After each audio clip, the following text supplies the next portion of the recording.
আগামী ষষ্ঠ উপজেলা পরিষদ নির্বাচন দ্বাদশ জাতীয় সংসদ নির্বাচনের মতো সুষ্ঠু হবে। নির্বাচন একটি টিমওয়ার্ক, টিমের সকল সদস্যদের সহযোগিতায় সুষ্ঠু নির্বাচন অনুষ্ঠিত হয়। ভোট গ্রহণ কর্মকর্তারা নিরপেক্ষ থেকে সুষ্ঠু নির্বাচন উপহার দেবে বলে আশা নির্বাচন commissioner brigadier general Mohammad Ahsan Habib খানের।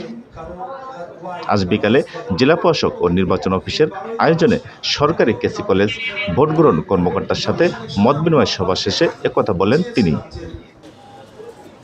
সে সময় জেলা প্রশাসক SM. Rafiqul Islam, police super Azimul Ahsan, জেলা নির্বাচন অফিসার মোখলেসুর রহমান সহ অন্যান্যরা বক্তব্য রাখেন।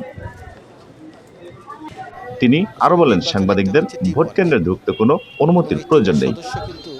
নির্বাচন কমিশন সাংবাদিক বান্ধব, কারণ তাদের ভিডিও ফুটেজ দেখে ব্যবস্থা গ্রহণ করে যায়।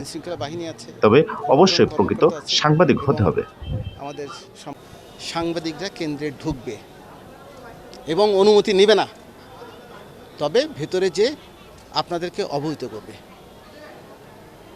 এবং অবহিত করার পর সে যে কোনো কেন্দ্রে যেখানে খুশি সেখানে যেতে পারে, বাট একসাথে দুইজন সাংবাদিক একটা কক্ষে ঢুকবে এবং ঢুকে ভিডিও করবে। শুধুমাত্র গোপন কক্ষের ভিডিওটা করতে পারবে না। আমরা সাংবাদিক বান্ধব হয়েছি, কারণ হচ্ছে সাংবাদিকদেরকে আমরা সবসময় আমাদের আইজ অ্যান্ড এয়ার হিসেবে দেখি এবং সাংবাদিকদের অনেক ফুটেজ, সাংবাদিক মানে সাংবাদিক কিন্তু বস্তুনিষ্ঠতা সংবাদ করে। সাংবাদিক মানে না ইলেকশনের মৌসুমে কোনো সুবিধাবাদী গ্রুপের কাছ থেকে বেনিফিট নিয়ে একটা ঝুলায় যাবে, সেটা না। কিন্তু সাংবাদিক মানে আপনার প্রেস ক্লাবের সেক্রেটারি এবং সভাপতির নেতৃত্বে এবং আমার রিটার্নিং অফিসার বসে কাগজ কলম দেখে নিয়মতান্ত্রিক হয়ে যাদেরকে পাশ দেবে তারাই সাংবাদিক, কিন্তু মনে রাখতে হবে। কিন্তু